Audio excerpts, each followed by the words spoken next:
오늘의 말씀은 누가복음 5장 1절부터 11절까지 말씀. 누가복음 5장 1절부터 11절까지 말씀입니다. 다 같이 한 목소리로 합독하도록 하겠습니다. 무리가 몰려와서 하나님의 말씀을 들을새 예수는 게네사렛 호숫가에 서서 호숫가에 배 두 척이 있는 것을 보시니 어부들은 배에서 나와서 그물을 씻는지라. 예수께서 한 배에 오르시니 그 배는 시몬의 배라. 육지에서 조금 떼기를 청하시고 앉으사 배에서 무리를 가르치시더니 말씀을 마치시고 시몬에게 이르시되 깊은 데로 가서 그물을 내려 고기를 잡으라. 시몬이 대답하여 이르되 선생님, 우리들이 밤이 새도록 수고하였으되 잡은 것이 없지만은 말씀에 의지하여 내가 그물을 내리리이다 하고, 그렇게 하니 고기를 잡은 것이 심히 많아 그물이 찢어지는지라. 이에 다른 배에 있는 동무들에게 손짓하여 와서 도와달라 하니 그들이 와서 두 배의 채움에 잠기게 되었더라. 시몬 베드로가 이를 보고 예수의 무릎 아래에 엎드려 이르되 주여, 나를 떠나소서, 나는 죄인이로소이다 하니, 이는 자기 및 자기와 함께 있는 모든 사람이 고기 잡힌 것으로 말미암아 놀라고 세베대의 아들로서 시몬의 동업자인 야고보와 요한도 놀랐음이라. 예수께서 시몬에게 이르시되 무서워하지 말라. 이제 후로는 내가 사람을 취하리라 하시니 그들이 배들을 육지에 대고 모든 것을 버려두고 예수를 따르니라. 아멘. 축복하고 기도한 후에 말씀 보도록 하겠습니다. 여호와는 내게 복을 주시고 너를 지키시기를 원하며, 여호와는 그의 얼굴을 내게 비추사 은혜 베푸시기를 원하며, 여호와는 그 얼굴을 내게로 향하여 드사 평강 주시기를 원하노라. 아버지, 주의 백성들 오늘도 하나님 앞에 믿음으로 나왔습니다. 아버지, 우리의 믿음을 돌아보며 말씀을 쫓아 기도하는 이 시간 되기를 원하오니, 그 옛날 베드로를 찾아오셨던 주님, 베드로를 불러주시고 그를 주의 제자 삼으신 그날 우리가 말씀을 통하여 돌아보게 하여 주시고, 우리를 부르신 날, 우리를 부르셨던 그날 다시금 기억하게 하여 주옵소서. 오직 성령 하나님께서 전하는 자와 듣는 자들 가운데 함께 하여 주시어서 그 옛날 성령께서 우리 주님과 함께 역사하셨던 것처럼 오늘날 주의 백성들 그 마음 가운데 친히 말씀하여 주옵소서. 이 모든 말씀 우리 주 예수 그리스도의 이름으로 감사하며 기도드리옵나이다. 아멘.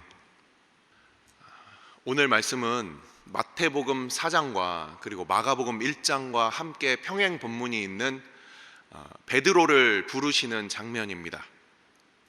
이 베드로를 부르시는 장면을 우리가 마태복음과 마가복음을 살펴보면 굉장히 짧아요. 한 두세 구절, 세네 구절밖에 안 돼요. 근데 이 누가복음은 이 베드로를 부르시는 이 장면을 굉장히 소상하게 적어 놓았습니다. 이 베드로를 부르시는 이 장면을 우리가 오늘 살펴볼 건데, 근데 그 한 주 동안, 이 전주 동안 한 주 동안 있었던 그 말씀을 우리가 누가복음 4장 부분을 잠깐만 복습을 하고 오늘 본문으로 들어가야 할 것 같습니다. 누가복음 5장과 함께 연관되는 배경이 있을 뿐더러 이 누가복음의 특징에 대해서 여러 차례 많은 설교자들이 말씀을 드리고 저도 한 2번 정도 말씀을 드렸는데, 이 누가복음의 특징에 대해서 오늘 좀 말씀을 드리고 오늘 본문으로 들어가야 될 것 같습니다. 누가복음과 사도행전은 잘 알고 있듯이 아마도 이 의사 누가가 썼을 것이다 라고 우리가 그렇게 다 인정하고 그렇게 믿고 있습니다. 누가복음과 사도행전을 찾아보시면 그 특징이 있어요. 우리 첫 번째 얘기했던 그 특징이 무엇이었습니까? 그 이방인이 이방인에게 쓴 복음서였다. 그리고 뭐 시간의 순서대로 그 이전에 있었던 그 역사대로 그렇게 적어 놓았다. 뭐 이런 얘기들을 우리가 지난번에 적어 놓았는데, 이 누가복음의 특징이 바로 이 누가가 적은 이 누가복음과 사도행전에 특별히 많이 등장하는 단어가 있다라는 겁니다. 이게 바로 성령이라는 단어를 이 누가복음과 사도행전에서는 제일 많이 사용하고 있어요. 같은 그 공관복음과 비교하고, 그리고 예수님께서 친히 요한복음 14장, 15장, 16장에서 이 보혜사 성령에 대해서 친히 설명하시는 그 부분을 우리가 잘 알고 있는데, 다른 복음서들과 비교해도 그렇고, 그리고 사도 바울의 서신과 이렇게 비교해도 이 성령이라는 그 말을, 그 단어를 제일 많이 사용한 것이 바로 이 누가의 저작입니다. 그래서 누가복음을 보면은 16번에 걸쳐서 성령이라는 단어가 나오고, 사도행전에서는 무려 52번, 52번이나 이렇게 나오는 거예요. 그래서 총 이 누가가 사용한 이 성령이라는 단어는 누가의 글에만 68번이 등장을 합니다. 다른 복음서들을 보면 그렇게 많이 등장하지 않아요. 마태복음도 겨우 뭐 10번 남짓 등장을 하는데, 이 누가복음에서는 성령이라는 단어를 많이 쓰고 있어요. 자, 우리 누가복음 4장 말씀을 제가 우리 돌아보면서 누가복음 4장 1절을 보시면, 예수께서 성령의 충만함을 입어 요단강에서 돌아오사 광야에서 40일 동안 성령에게 이끌리시며, 예수님의 그 시험 당하셨던 것이 성령으로 이끌림 당하였다라는 것이 이렇게 나와 있습니다. 14절을 보시면 예수께서 성령의 능력으로 갈릴리에 돌아가시니 그 소문이 사방에 퍼졌고, 18절입니다. 주의 성령이 내게 임하셨으니 이는 가난한 자에게 복음을 전하게 하시려고 내게 기름을 부으시고 나를 보내사 포로된 자에게 자유를, 눈먼 자에게 다시 보게 함을 전파하며 눌린 자를 자유롭게 하고.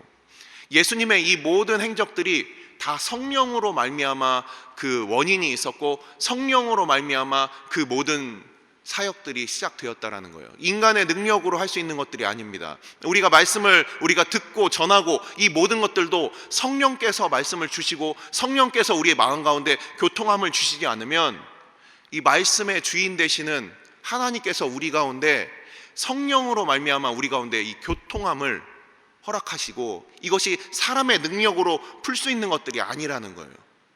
이 세상에 아무리 지혜로운 자들이라 할지라도 그들의 지혜와 지식으로 하나님의 말씀을 깨달아 알 수 있는 것이 아닙니다. 이 예수님께서 이 처음에 그 사역의 시작, 그리고 예수님께서 이 전에 누가복음 3장에 등장하는 세례를 받으실 때도 성령께서 우리 주님께 이렇게 임하셨고, 그 마리아에게 숫에 고지하여 그 마리아가 예수님의 그 잉태됨을 받을 때, 그 소식을 받을 때도 성령으로 말미암아 잉태되었다라는 것들을 우리는 다 알고 있죠. 이 성령께서 이 모든 것들을 주관하고 계신다라는 것을 이 누가복음은 특히나 더 강조를 하고 있습니다. 그래서 예수님께서 이제 그 갈릴리에서 사역을 시작하셨는데, 그 말씀을 전함에 있어서 사람들의 그 칭송을 받고, 그리고 나사렛에 가서 말씀을 전했지만, 그 말씀을 읽었지만, 이 예수님을 믿지 아니하는 이 사람들에게서 벗어나셔서 다시 갈릴리에 오셔서 회당에서 귀신 들린 사람을 고치는 그 사건이 나옵니다. 그리고 그 후에 베드로의 장모를 고쳐주는 사건이 나오고, 그 이후에 수많은 귀신 들린 자와 병든 자들을 고치는 사건이 바로 오늘 읽은 바로 이 본문의 전 문맥이었습니다. 자, 오늘 본문으로 들어가겠습니다. 왜 이렇게 예수님에게 많은 사람들이 몰렸는가? 방금 말씀드린 대로 예수님의 그 기적과 그 병 고치는 그 사역들로 말미암아서 사람들이 다 예수님에 대하여 그 능력과 가르치심에 놀라고, 이전에 가르쳤던 그 수많은 그 랍비들 또는 바리새인들, 서기관들의 그 가르침과 뭔가 달랐다. 그들이 지금껏 그냥 들어왔던 틀에 박혔던 그 말씀들과는 다른, 바로 하나님의 말씀의 그 본질을 바르게 전하시는 그 예수님에 대하여, 그리고 그 말씀을 전하실 뿐만 아니라 그들 가운데 능력으로 행하시는 이 예수님의 이 사역으로 말미암아 많은 사람들이 이 예수님 곁으로 이렇게 몰려드는 겁니다. 자, 그래서 이 갈릴리라고 하는 이 지역, 여기 오늘 본문에서는 게네사렛 호수라고 나와 있는데 옛날 구약에서는 긴네렛 호수라고 그랬어요. 긴네렛. 모양이 하프 모양으로 되어 있어요. 하프. 그 갈릴리 호수를 이렇게 모양을 보면은 우리 뭐 구글 어스 같은 그런 지도들로 이 공중에서 이렇게 보는 갈릴리 호수 모양을 보면 사람이 켜는 이 하프처럼 생겼어요. 하프 모양, 이렇게 가슴에 품고 치는 하프처럼. 그래서 이 긴네렛이라는 것이 하프라는 뜻입니다. 그래서 이 긴네렛 호수라고도, 그 모양을 본따서 긴네렛 호수라고도 하고, 갈릴리 지역에 있으니 갈릴리 호수라고도 하고, 그리고 게네사렛 호수 또는 디베리아 바다, 이게 다 같은 명칭이죠. 옛날에는 물을 많이 담아놓은 것도 다 바다라고 부르고 또는 호수라고 불렀어요. 짜고 민물이냐 단물이냐 이것이 중요한 게 아니라 물의 양이 어느 정도 많이 있으면, 일상적인 그 부분보다 많이 있으면 그걸 바다라고 불렀습니다.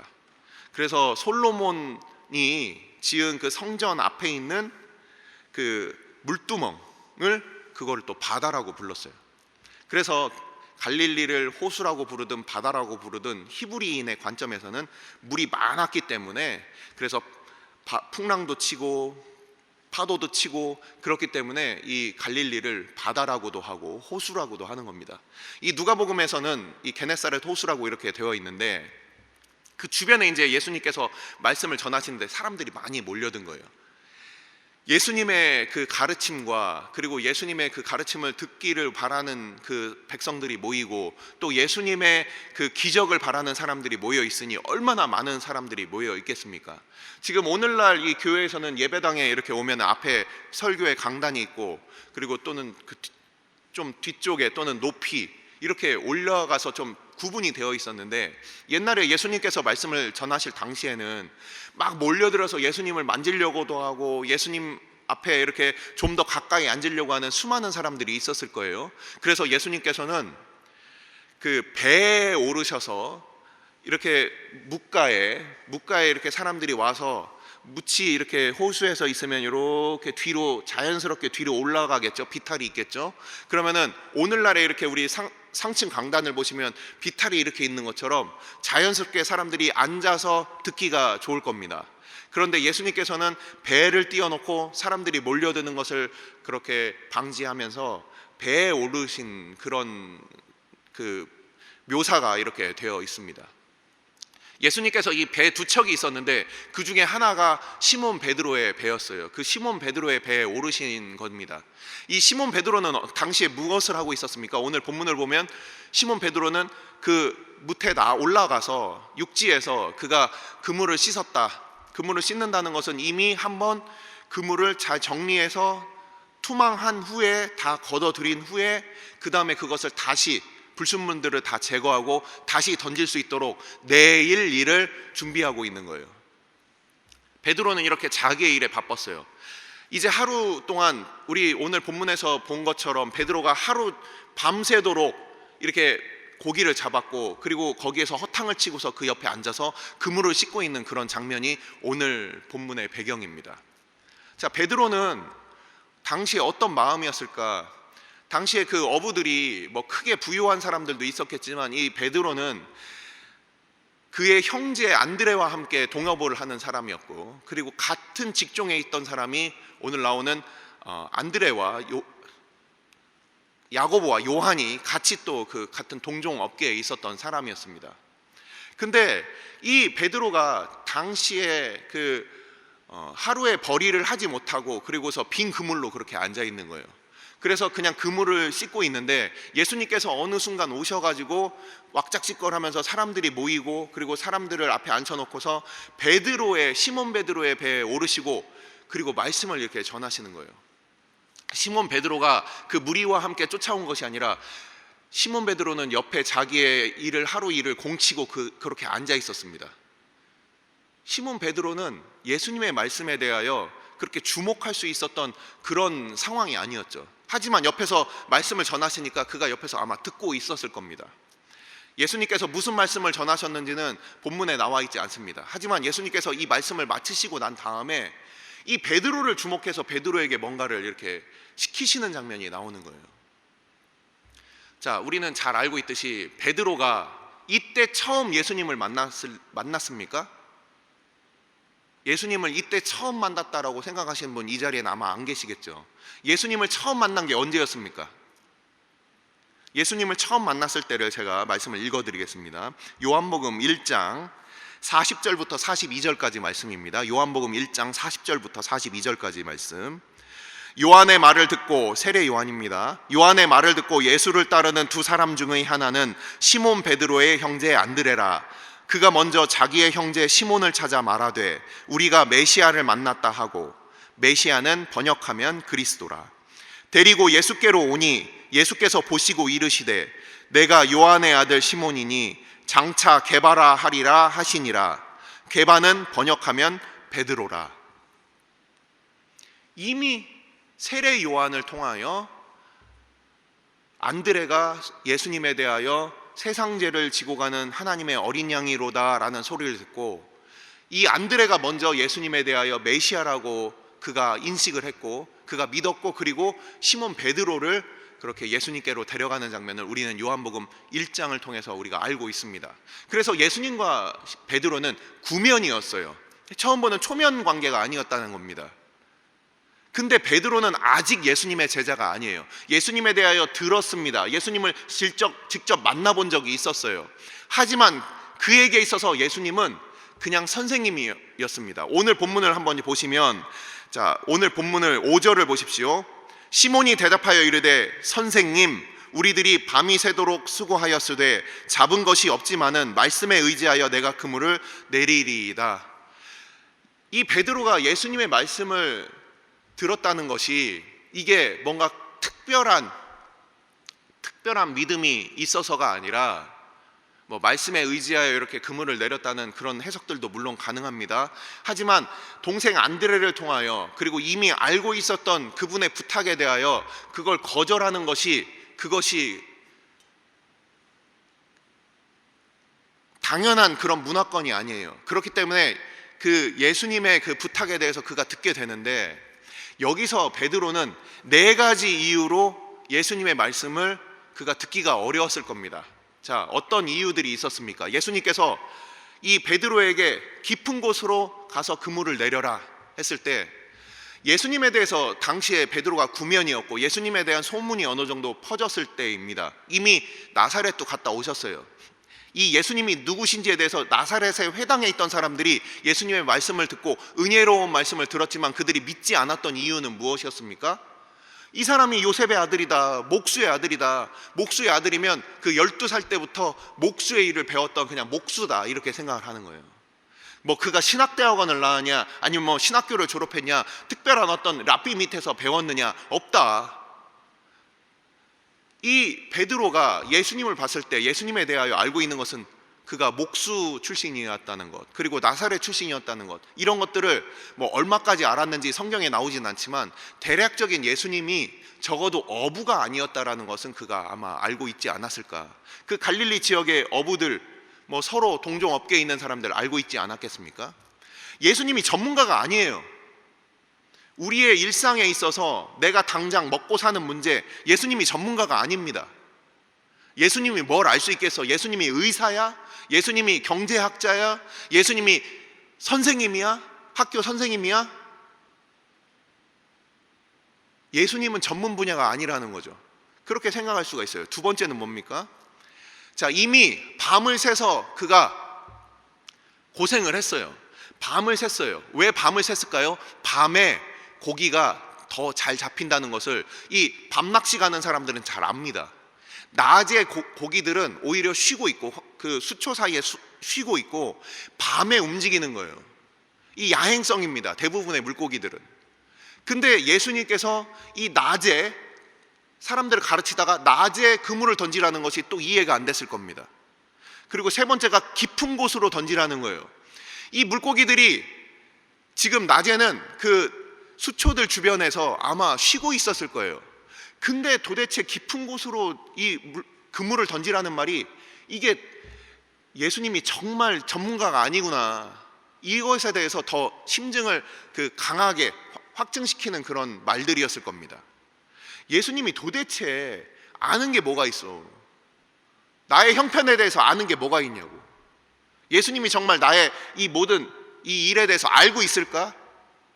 이런 말이 아마 그런 생각이 들 수도 있었을 겁니다. 그리고 마지막 네 번째 이유는 무엇이겠습니까? 그는 이미 피곤해요. 밤새 그가 밤이 맞도록 수고한 거예요.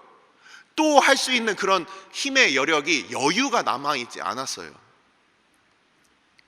예수님의 말씀이 우리 가운데 있을 때 이해가 되지 않아요. 예수님의 전문 분야가 아닌 것 같아요. 예수님이 정말 이걸 다 아셔서 하실까? 그냥 소위 세상 말로, 속된 말로 개고생 시키는 건가? 도대체 이게 무슨 의미가 있을까? 그런 일들이 우리 가운데 있을 수가 있습니다. 그럼에도 불구하고 예수님께서는 이해가 안 되는 일을 이 베드로에게 시키시는 거예요.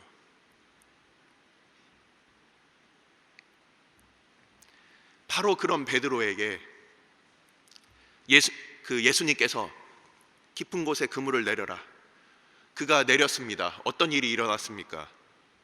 물고기를 잡은 것이 심이 많았다라고 성경에 표현이 되어 있습니다. 심이 많았다. 이것이 두 번에 걸쳐서 그 풍성한, 너무 많아서 그 표현을 이렇게 심이 많아서 심지어 그물이 찢어질 정도가 되었다라고 되어 있습니다. 그것을 들어 올릴 수가 없어요. 그래서 주변에 있던 동료들을 부릅니다. 그래서 어떻게 됐습니까? 자기 배 하나도 채우기 힘들었던 그 인생이 자기 배뿐만 아니라 그 옆에 있었던 배 두 척이 가득 채워져서 물에 잠길 정도의, 베드로의 태어나서 지금까지 어부의 삶으로서 있었던 그의 평생 동안 한 번도 겪어보지 못한 그런 일을 바로 그가 보게 된 것입니다. 그 베드로는 자기의 생각과 자기의 편견, 그리고 자기가 갖고 있었던 자기만의 그 자존심이 완전히 무너지는 그런 순간이었습니다. 예수님이 알기는 뭘 알아? 예수님이 내 사정을 알까? 내가 지금 이렇게 밤새 맞도록 이렇게 수고한 것을 알면은 나보고 편하게 쉬라고 하시지 않았을까? 근데 예수님께서는 오히려 그 깊은 곳으로 가서 그물을 던지라고 하는 거예요. 나의 상식과 나의 처지와 나의 형편과 전혀 맞지 않는 그런 명령을 주시는 겁니다. 바로 그러한 이 베드로가 결국 깨닫게 된 것은 무엇이었습니까? 지금까지 예수님을 이미 알았어요. 예수님께서 그에게 처음 만나자마자 주신 별명이 게바예요. 예수님께서 그를 주목하고 계셨어요. 그래서 이 누가복음 4장에서는 베드로를 만나기 전에 먼저 장모를 만나서 그의 열병을 고쳐주신 겁니다. 그 베드로의 장모의 열병을 고친 사건을 보면 베드로의 장모가 잠깐 아팠던 것이 아니라 그녀가 계속해서 아픈 상태였어요. 이 베드로에게 있어서는 오랫동안 앓고 있는 장모가 있고 자기가 돌봐야 될 가족이 있는 거예요. 예수님을 따라야 할 것인가? 내가 이 가정을 돌봐야 될 것인가? 이 고민들 가운데서 이 베드로는 어쩌면 예수님이 그렇게 좋은 분임을 어쩌면은 알기도 버거웠을 수가 있어요. 자기의 그런 상황과 환경 때문에. 근데 예수님께서는 그렇게 주저하고 예수님을 따르기 힘들어하는 그 베드로를 찾아오셔서 그 베드로의 삶 가운데 예수님이 누구신지를 베드로의 그 일상을 통해서 보여주십니다. 베드로가 너무나도 잘 알고 있는 이 고기를 잡는 이 방식이 어떻게 이루어지는지 너무나도 잘 알고 있던 그 베드로의 그 생각과 전혀 다른 방식으로 예수님께서는 그의 생각이 틀렸다는 것을 보여주고 있어요. 얼마나 우리는 많은 환경과 우리의 상황에 비추어서 예수님을 따르지 못할 이유들이 얼마나 많이 있습니까? 예수님의 말씀을 듣지 말아야 될 이유가 우리 가운데는 수도 없이 존재한다는 거예요. 이래서 못하지, 저래서 못하지. 예수님께서 친히 오셔서 말씀하셔도 긴가민가 그 어려운 가운데 체면상 따랐던 이 베드로에게 예수님께서는 예수님이 어떠한 분이신지를 능력으로 보여주십니다. 그러한 예수님을 그 베드로가 보고 나서 예수님의 무릎 아래에 그가 엎드리게 됩니다. 철저한 순복이에요. 예수님이 누구신지를 아는 사람들만이 바로 이것을 할 수 있어요. 예수님에 대하여 그냥 좋은 선생님이다 하는 사람들은 예수님 앞에 그렇게 완전히 모든 나의 권리를 내려놓고 그 앞에 종과 같이, 그 앞에 신하와 같이, 그 앞에 하나님의 백성으로서 철저하게 엎드릴 수가 없습니다. 여전히 나의 생각과 나의 지식과 나의 경험이 그것이 예수님보다 더 앞서가는 거예요. 그냥 예수님과 동등하게 한번 같이 대화 한번 나눠봅시다, 이렇게 되는 거예요. 그 앞에 철저히 엎드리는 것이 없어요. 그냥 예수님은 나의 도우미, 나의 헬퍼, 나를 그저 필요할 때 내가 부르면 오는 파출부, 그 정도로 생각하는 거예요. 하지만 이 베드로는 예수님이 누구신지를 그가 깨달았을 때 그는 하나님 앞에서 하나님의 백성들이 하는 바로 그 행동을 그가 보여주고 있습니다. 예수님 앞에 철저하게 엎드리는 거예요. 지금까지 우리 주님이 누구신지에 대하여 몰라도 괜찮아요. 다 알지 못해도 괜찮아요. 하지만 그 주대심 앞에 철저하게 엎드려 보지 않은 사람들은 예수님이 누구신지 정말 모른다는 거예요.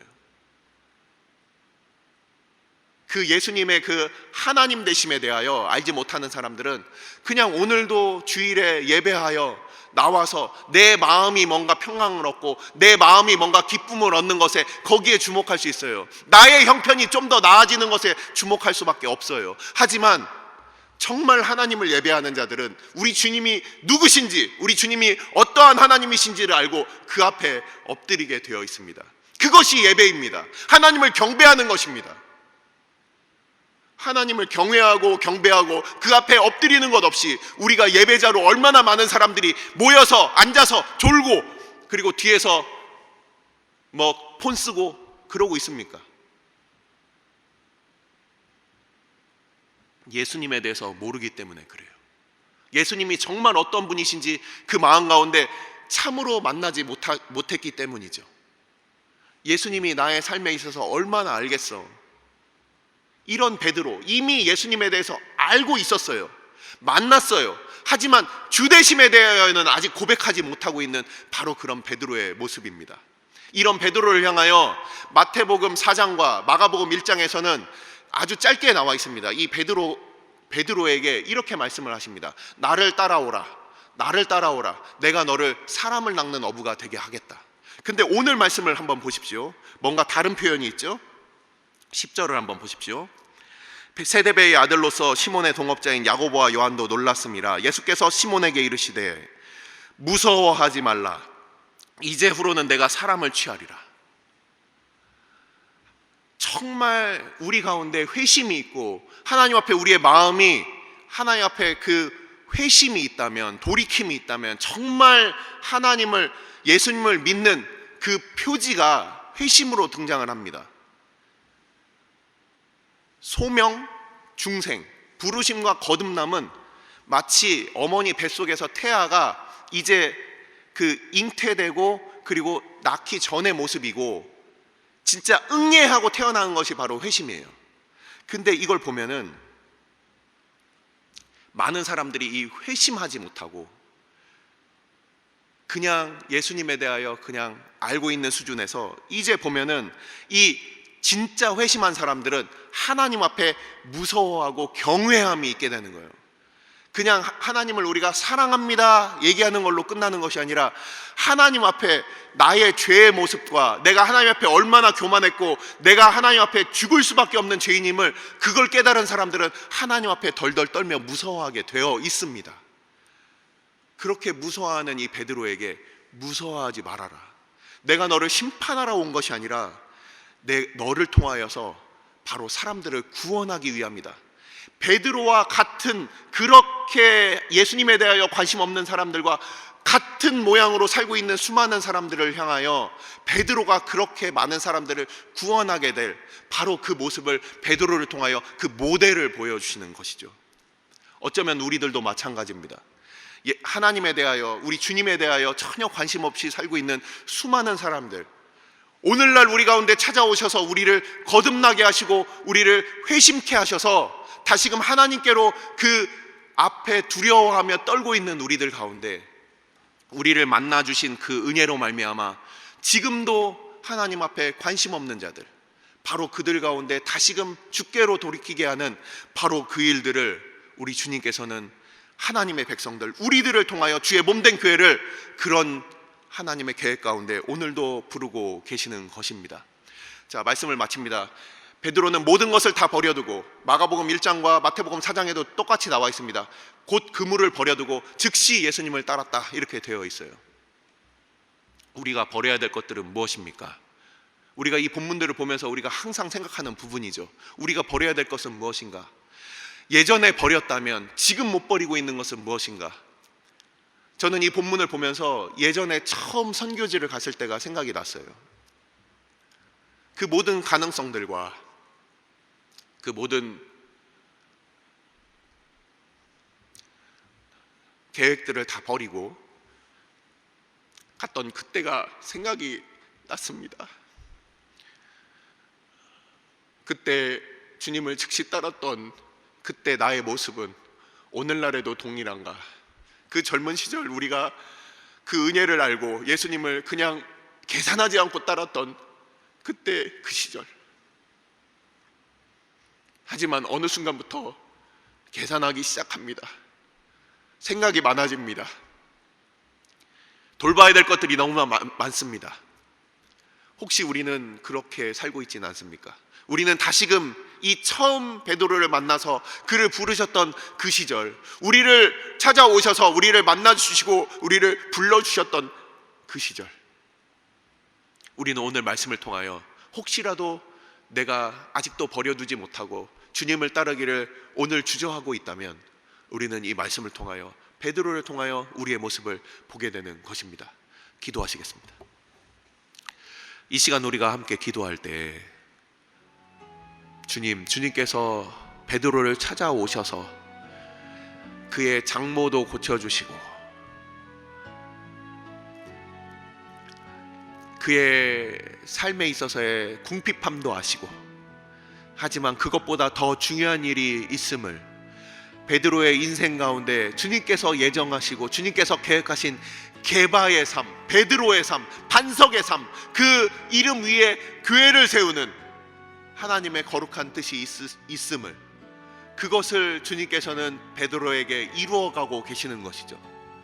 우리는 주님을 따르지 못할 그 수많은 이유들 가운데 혹시 살고 있습니까? 주님, 우리 가운데 찾아오셔서 말씀하시는 그 주님이 우리 하나님이심을 아버지 이 시간 오늘도 보게 하여 주옵소서. 그 앞에 엎드려 하나님을 예배하게 하여 주옵소서. 우리가 예수님이 정말 누구신지 아직도 알지 못하는 아버지, 우리 주변에 그런 사람들 있다면 아버지 은혜를 베푸셔서 저들도 동일하게 우리 주님이 선생님이 아니라 주인이심을 아버지 고백하게 하여 주옵소서. 아버지, 우리의 고백과 우리 교회를 위하여 이 시간 함께 기도하도록 하겠습니다. 아버지께서 주의 백성들 오늘도 불러주시고 그 발 앞에 엎드려 우리 주님 앞에 아버지 경배하게 하여 주심을 감사를 드립니다. 두려워하고 있는 자들 가운데 아버지 무서워하지 말라 말씀하시는 우리 주님, 우리가 주님을 만날 때마다 우리 하나님을 보게 하여 주시고 하나님의 영광 가운데로 나오게 하여 주셔서 아버지 주의 백성들 한 사람 한 사람 주님께서 아버지 찾아가 주시고 저들 가운데 말씀하여 주시고 성령께서 저들 가운데 함께하여 주셔서 아버지 우리의 인생 가운데 우리가 여전히 주저하며 하나님의 말씀을 따르지 못할 그런 이유들을 찾고 있는 아버지 우리의 모습들 가운데 아버지께서 저들 가운데 찾아가 주옵소서. 하나님의 하나님 되심, 우리 주님의 하나님 되심을 아버지 보여주시고 그 능력 가운데 주의 백성들을 오늘도 불러주셔서 아버지 주의 몸된 교회가 하나님을 경배하며 아버지 사람 낚는 어부의 그 일들을 잘 감당케 하여 주옵소서. 오늘 주일은 특별히 오늘 주일 예배와 주일 사역을 위해 기도하는 날입니다. 이 시간 기도하실 때 오늘 예배가 하나님 기뻐하시며 하나님의 임재가 있는 예배가 되게 해달라고, 오늘 강단을 살려주시고 말씀 전하시는 목사님들 위해 성령으로 기름 부어 달라고, 교회 모든 부서와 섬기시는 일꾼들이 먼저 큰 은혜 누리게 해달라고, 계속해서 담임 목사님을 위해 기도해 주시고 함께 동역하시는 장로님들과 교역자들이 사랑으로 하나 되어 온 교회가 성령으로 충만한 가운데 부흥의 역사를 이루게 해달라고, 주일 예배와 사역을 위해 합심으로 기도하신 후에 자유롭게 기도하시면 되겠습니다. 이 시간 기도하실 때 먼저 저를 따라해 주시기 바랍니다. 주여 은혜를 베풀어 주옵소서. 주여 은혜를 베풀어 주옵소서. 다 같이 합심으로 기도하시겠습니다.